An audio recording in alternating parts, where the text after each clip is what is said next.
C'est la suite et la fin de la 14e journée de l'Ikimoli Star League dans une arena du Pays d'Aix qui aura vibré énormément pour le match de foot, la finale de Coupe du Monde entre la France et l'Argentine. Une grande affiche et évidemment les personnes qui pensaient venir après le foot, comme on dit, ne peuvent pas venir ou ne sont pas venus tout simplement parce qu'on enchaîne, vous l'avez remarqué. Le premier but Nîmes, on a eu Montpellier-Paris. C'est ça. Voilà. Kovnicek, et cette fois-ci ça va passer. Ce début de rencontre cède sa place à Alexandre Cavalcanti. Romain Lagarde toujours avec sa façon à pas feutrer de sa semaine. Et Romain Lagarde aussi qui joue quasiment comme un deuxième demi-centre. Et derrière Tarafeta là, qui a joué presque plus comme un arrière. Thibaut Brié qui est reparti pour le temps fort avec Kovnicek. Ça c'est une bonne passe pour Jérémy Toto. Et une petite cabriole pour et les Aixois qui sont repartis avec Tarafeta. De Linus Persson. Oh, voilà, là, avec le rebond, William Acambray toujours sur le terrain. La petite passe entre les jambes, ça c'est magnifique. Ouais. Lagarde, le kung-fu parfait, transformé par Yann Tarafeta avec Makeda qui essaye de passer. Le ballon qui a été récupéré, c'est un ballon d'égalisation pour les Aixois avec Gabilas qui va tirer sur le poteau.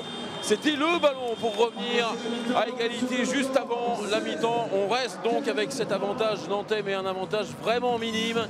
16-15 en faveur de Nantes à l'issue de ces 30 premières minutes.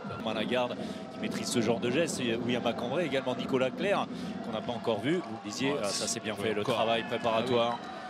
Voilà, lui qui impose les temps forts, qui marque également. Ça c'est très présomptueux la part de... Alors lorsque vous êtes regardez la conséquence, regardez la conséquence, c'est un +5, vous avez compris. Ouais, +3 droitiers sur la base arrière, il n'y a pas de gaucher, c'est Nicolas Clerc qui évolue au poste d'arrière droit. Attention là il était au bord du marché, Romain Lagarde, Nicolas Clerc derrière. Voilà. Et malgré le temps mort, posé quand même très vite par Thierry Anti, il n'y a rien qui va. On n'a pas senti, même dans le ton utilisé par Thierry, de volonté de réveiller, d'animer, d'exciter ces joueurs qui en auraient quand même un petit peu besoin. Alors certainement que la défaite, Thibaut Brié dans ses œuvres. C'est pas le meilleur choix possible. Barskas, voilà, là il y a de l'impact, il y a l'esprit de décision aussi. En prenant le temps pour fixer. Nicolas Clerc, le revoici. Voilà. Toujours, voilà. C'est le mieux, le revenir.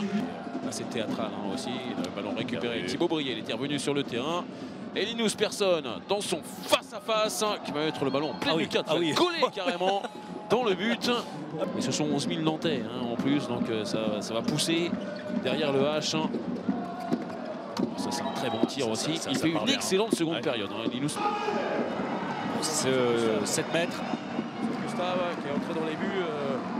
Aixois face à Valero Rivera et c'est plus de 1600 buts en championnat pour le tout jeune gardien. Il n'aura rien pu faire. Là cette fois-ci 35 buts encore une fois marqués par le H qui se dirige donc vers une nouvelle victoire et une victoire face à l'un des gros outsiders de ce championnat. Elle va aussi faire du bruit comme a fait du bruit la victoire de Montpellier hier. Il y aura une dernière action mais elle ne donnera rien. Victoire nette et sans bavure des Nantais qui, notamment après une excellente seconde période, ont été nettement au-dessus de leurs adversaires de ce soir. La marche était trop haute pour le PAUC qui s'incline après s'être déjà incliné cette semaine en Coupe d'Europe. Victoire de Nantes 35-27. Nantes qui rejoint le Paris Saint-Germain à la 2e place du classement à 2 points de Montpellier.